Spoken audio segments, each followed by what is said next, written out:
Direct examination of forensic scientist Ms. Villiers continued today. They showed a photo of some clear plastic about 5 centimeters long, and then they showed this photo of this piece of plastic. And again, I'm going to ask, why are these exhibits going out without first establishing chain of custody? We've got a magic Jeep, magic cameras that conveniently don't work at critical times, magic butts that can dial phones, a magic Google search, and now magic exhibits that just appeared. Then they show another photo of glass with bubbles, which is actually plastic. And I note it's about 6.5 centimeters long. Then we see a photo of an evidence bag. I note that it's not filled out correctly. The submitting agency case number, item number is not on there. I believe that says Trooper Proctor collected it, and that was collected from the front lawn of Fairview. The next photo is of huge pieces of plastic. And I'm going to draw your attention to the date here. That's 2/16/23. So how is it after 2 searches, one that was done layer by layer with a leaf blower and another by the CERT team where they dug the snow right up, how is it that they spot little pieces and they don't spot these huge pieces? And I'm going to point out that during the leaf blower search, Lieutenant Gallagher was asked, how far down in the snow did you go? And he said, almost to the ground. Let's talk about that for a second, because that can be argued 2 ways. Almost to the ground means there was snow on the ground. So John O'Keefe could not have been lying on grass. There was snow. And you saw that from the pictures anyway. The other argument that I suspect will be used by the prosecution is, well, they only used the leaf blower almost to the ground. So these items could have been found right on the ground. But we don't know that. We don't know how they were collected, how the police attention came to be there on that date. Looks like February 8th, not January 29th. And how it was that the CERT team went right down to the grass, how they missed it. We don't know really how and why and where and everything this was collected. Why aren't we seeing photographs of this in situ? So seeing photographs of it at the scene as it's being collected. And again, this is huge. This is about, if you go by that ruler, 17 or 18 centimeters long. And this one is at least 18 centimeters long. And this one is about 11.5 centimeters.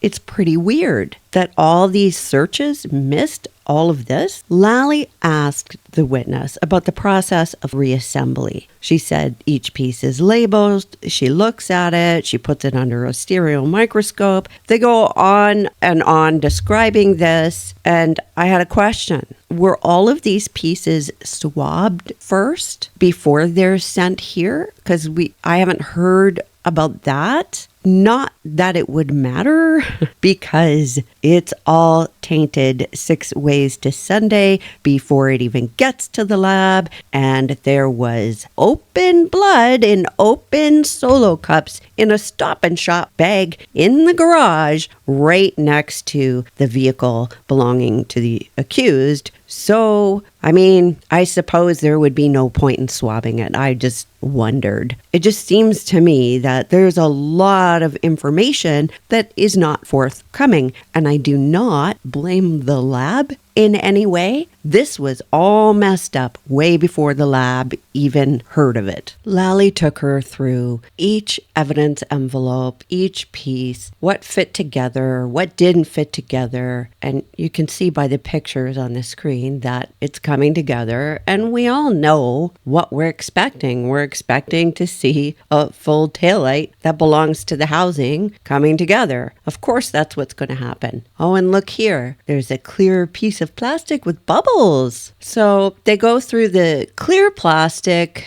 and what fit and what didn't. And the way they spoke was like this. 7-5, there was no mechanical match. 7-6, no mechanical match. 7-8, 14 pieces, 4 matched each other, but they didn't match the other things. 7-9, 3 pieces, no fit. 7-10, 1 piece, blah, blah, blah, blah, blah. It would make sense if you kept track of each 7-whatever and could remember what that was. But it's going to be a lot easier for somebody to follow if they have the report in front of them while they listen to the testimony. The reason she testifies this way is because it's specific and it's clear, technically, as to what piece labeled that she's talking about. But for the casual listener or the jury, this is all gonna mush together in their heads. And this is not the fault of the witness. She's doing what she's supposed to be doing. And speaking of the witness doing what she's supposed to be doing, she did keep asking permission to look at her notes. And in case anyone wants to make something of that or criticize her for that, I need to let you know that that is what she's supposed to do every single time. And as for how she's testifying, she's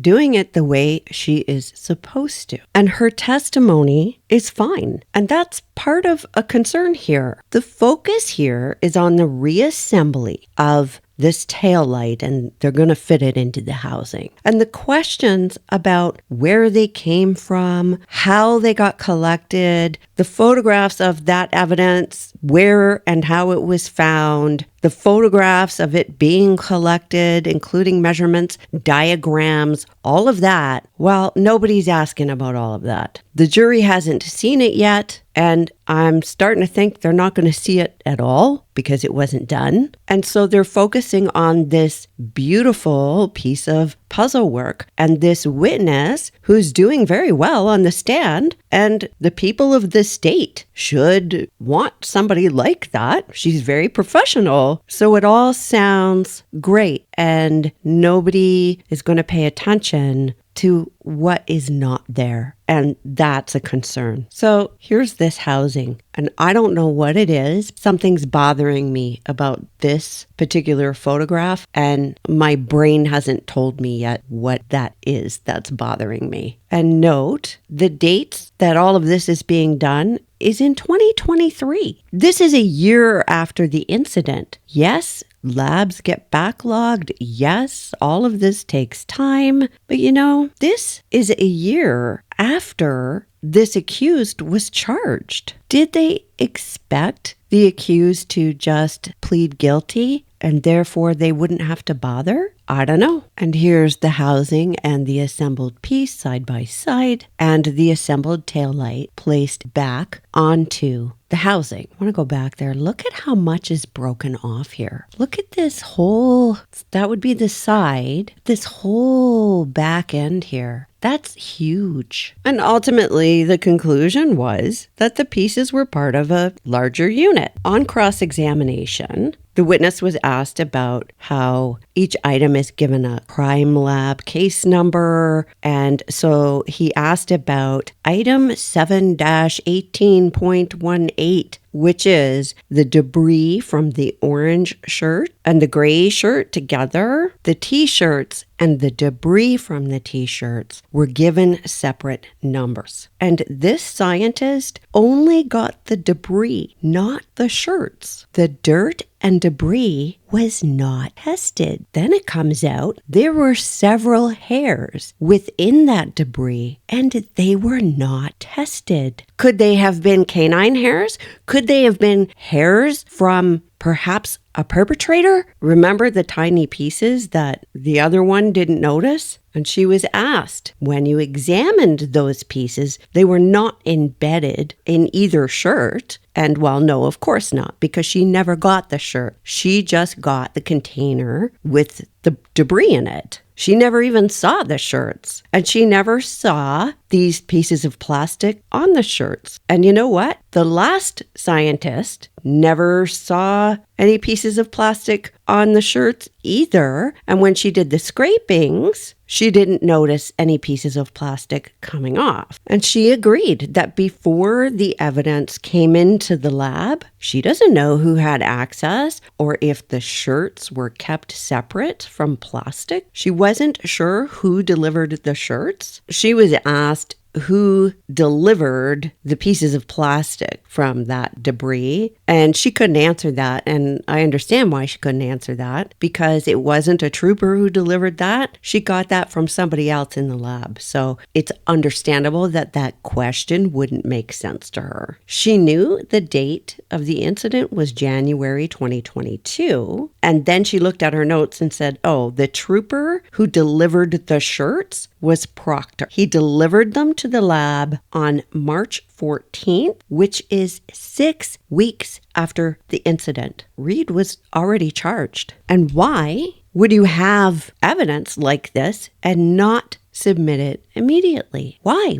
And I'm going to remind you that the last witness from the lab said that the two shirts came in the same evidence bag. The witness said she can't testify to the chain of custody prior to March 14th. She said, except for the housing, all the other evidence wasn't delivered until March 14th, and she doesn't know what was done with it prior to that. He showed several evidence bags and the items inside, and he points out that the bag shows the dates of recovery, who recovered the item, and they looked at these pieces, item 7-8. There were 14 pieces. The date of the collection of this was February 3rd by Trooper DeChico. Then there was another evidence envelope, and this one is dated February 8th. This is from Trooper Proctor, and this is the date of collection. Remember, they're saying the lab didn't get it till March 14th. So according to this envelope, the date of collection was February 8th. And the defense points out this is like 5 days after the incident. And in this bag, there's a fairly sizable piece of plastic here. But if you go back to the earlier bag, look at how tiny a lot of those pieces are that were collected prior to this one. And you got to know where the defense is going here. How is it that you're able to detect and see and collect all these teeny little pieces, and somehow through all these searches, you don't find this big chunk? And he went through, there's another envelope, February 11th, 22, Trooper Proctor. Look at the size of this thing. This one, February 18th. So again, a good time away from the original incident, a good time away from when they found the little tiny pieces. And look at this piece, how big it is. And another one. I mean, how do they miss this after searches? Then another one. And I have a question. Why is Trooper Proctor collecting evidence? Are we going to see photos of these items being discovered? Are we going to hear from CSIs who came and took pictures and took measurements and did diagrams? Because, you know, if you're going to do an accident reconstruction, you need all that. And February 18th, that's weeks. He asked her, were items 7-13, 7-15, 7-16 all collected by Trooper Proctor? And they were. And Proctor delivered everything on March 14th. Is there ring video of the police doing these extra searches at Fairview on these various days? Is there anything to show that the police were there on those various days to collect these things? I mean, if the police aren't going to record this properly and take video, maybe there's ring footage. I bet you there isn't. The defense put up this picture of the housing and pointed out, you know, part of this faces the rear of the vehicle, right? So here, I believe, and part of it faces the side of the vehicle on the passenger side. She says, well, she doesn't really know. She also said she wasn't assigned this case until much later. And he points out here, this top left corner here, there is still a missing piece of tail light. and that was never found. Those pieces are still missing. They found everything for this taillight except this one piece here. And if Reed broke this taillight elsewhere, it wouldn't be found at Fairview. And if she broke that piece of taillight and it crumbled off somewhere or fell off in a big chunk, because we don't know how big or small the pieces might have been, and it appears to be clear plastic here. So maybe the rest of this plastic is also clear. That's what it looks like it should be to me, but I'm no car expert. You can tell me. In any case, if it fell off, it could be anywhere. It could have been cracked and fell off on the road somewhere. It could have fallen off at the time that she did it. But where it wasn't found was at Fairview. And I think that this is actually telling. This supports the story of the defense. I'm just going to run through these pictures here so you can see. On redirect, she ended up saying again that she never saw the clothing. She said she received the debris from the other scientist within the lab. And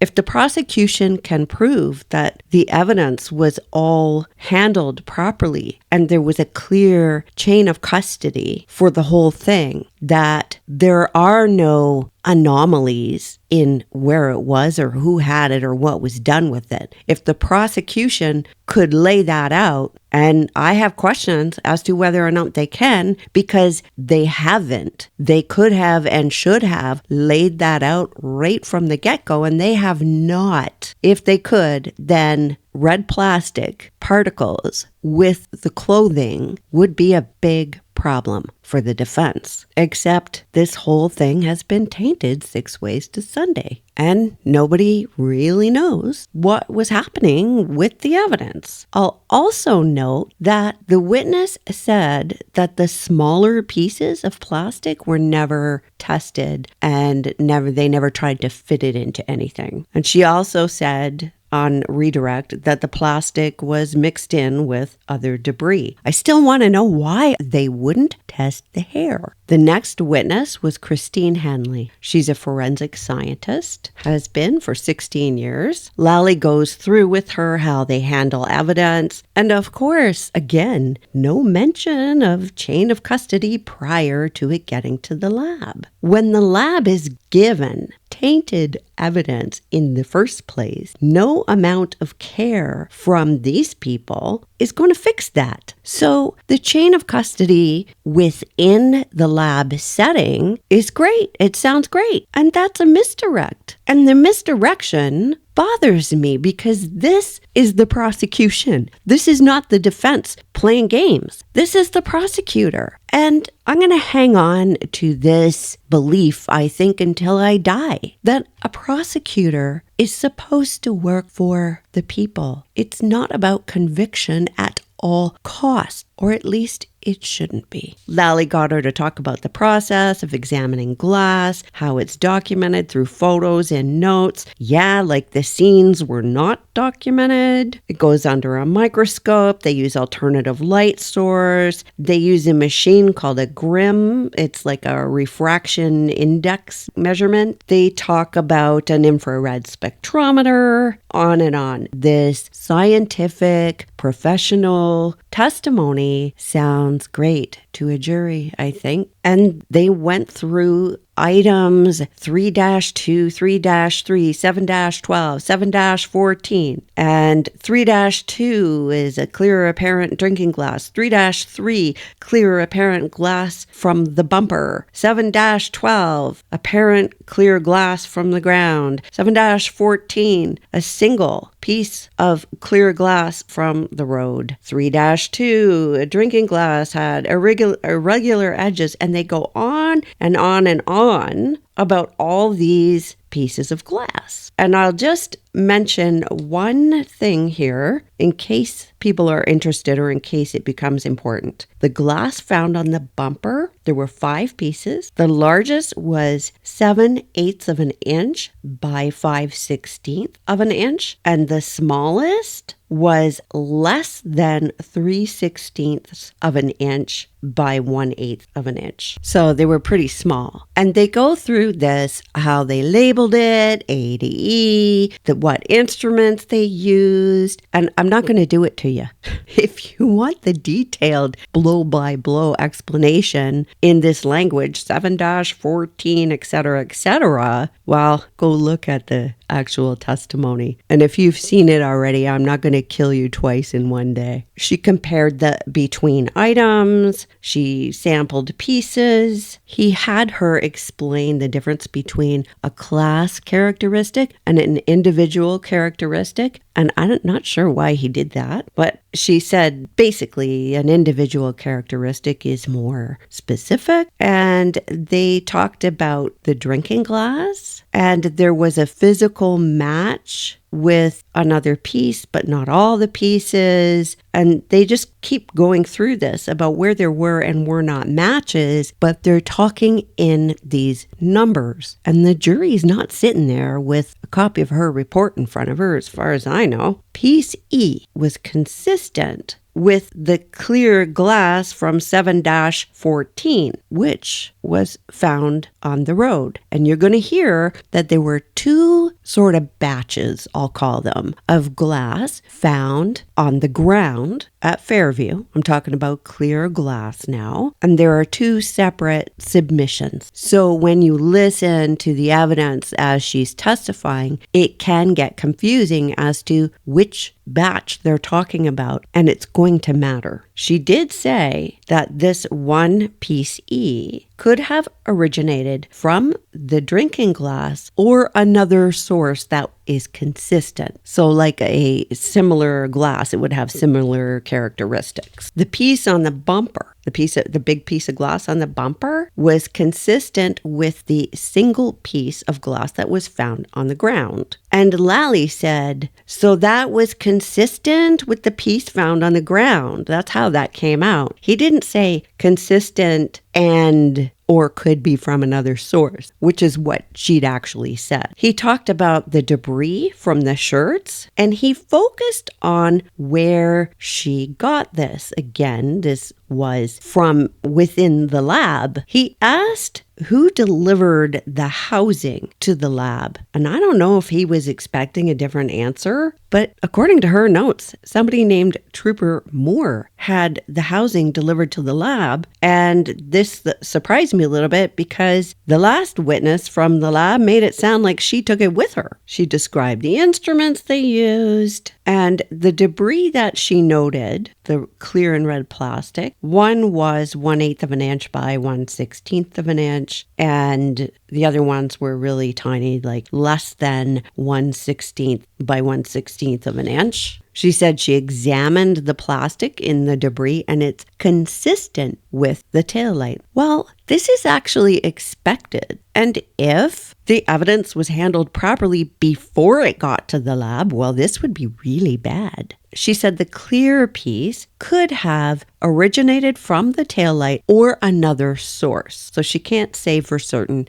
that it was a piece from the taillight. But you know what? It probably was. On cross-examination, Jackson talked to her about how the lab documents chain of custody for an item. And he gives a number. And he says, this is the number the lab gave the item. And this is relied on by the lab to track the item. Well, you know what? Lally objected. This was surprising to me. I'm expecting that the lab employee here is going to show how great their chain of custody is within the lab. And this, what the defense is trying to introduce, is a lab document. This is a witness through whom it's appropriate to introduce this evidence. So what the heck? So he couldn't do it that way. So he asked, in respect to the glass pieces, there are a lot of numbers. And what he's saying was he wanted to clarify it Thank goodness, because they're throwing around numbers. And you know what? The jury's going to hear, oh, something matched with, the bumper on her car with the scene. And they're just going to think, or they may think, oh, well, it matches. We're done here, right? So he went through it like this. And I thought this was better. He divided into 4 categories. So things from 3-2 are from the drinking cup. 3-3 is from the bumper. 7-12 is the 9 pieces found at the scene. And 7-14 is a single piece found at the scene by Proctor. And of course, Lally objected here. So those are the 4 categories. And he went through this with her to get her to make it clear so that the jury could understand what the heck was being compared with what the heck. The cup was compared to the 9 pieces found at the scene. Of those, the cup was a match to some of those. Pieces E and I were compared to each other by another analyst and taped together when she got it. And those didn't match the cup. E, I, and L did not match the cup. The cup was compared to 5 pieces of glass on the bumper. So we'll call them A, B, C, D, and E. A and B did not match the cup, and the other pieces were too tiny. Did you hear that? Did that make sense? None of the items on Reed's bumper, none of that glass matched the drinking glass found at the scene. The glass on her bumper, not a match. That is a big deal. She compared the single piece of glass found on the scene, this is the one found by Proctor, to the piece of glass on the bumper. And those 2 pieces of glass were found to be consistent with each other. So a piece of glass on the bumper was consistent with a piece of glass at the scene, allegedly found at the scene. But guess what? Neither of those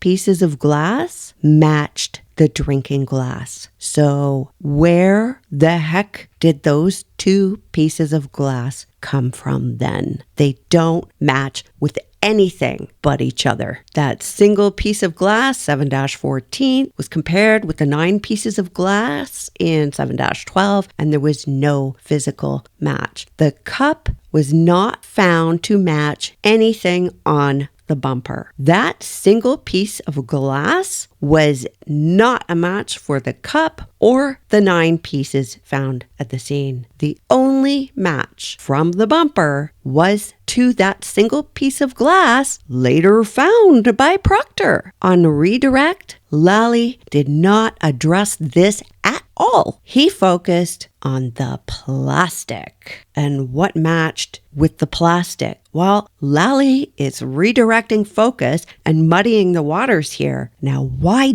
do that if his case is solid? And the other thing that Lally brought out, which doesn't really help the prosecution here, is that the drinking glass on the scene matched 6 pieces of glass found, he said, on the road. Okay. And in case of confusion, because there's glass on the road and glass on the road, go back to what I said about those 2 batches of evidence, right? Found at 2 different times. These pieces of glass found at the scene are 1 batch, and the single piece of glass found at the scene is a separate thing. Okay. So the drinking cup found on the scene matched pieces of glass also found on the scene, which is to be expected. But this is directing focus away. The point being that that piece of glass on the bumper did not match that drinking glass. And the piece of glass on the bumper that matched the single piece of glass that Proctor found later at the scene, it doesn't match with anything. If all these pieces of glass were from the cup, they should all match. but they do not. And tell me, why does Lally not address this at all? He's done this the whole trial, glossing over things, redirecting. If the defense was doing this, what the prosecution is doing, I'd be jumping up and down out of my chair saying, hey, he's redirected, that's wrong. But this is the prosecutor. I expected better. Really, this is disappointing. Next witness was Yuri Buchanan, and I am going to save him for a separate video. That's all I've got for you for the moment. Trust your gut. I'll see you in the comments.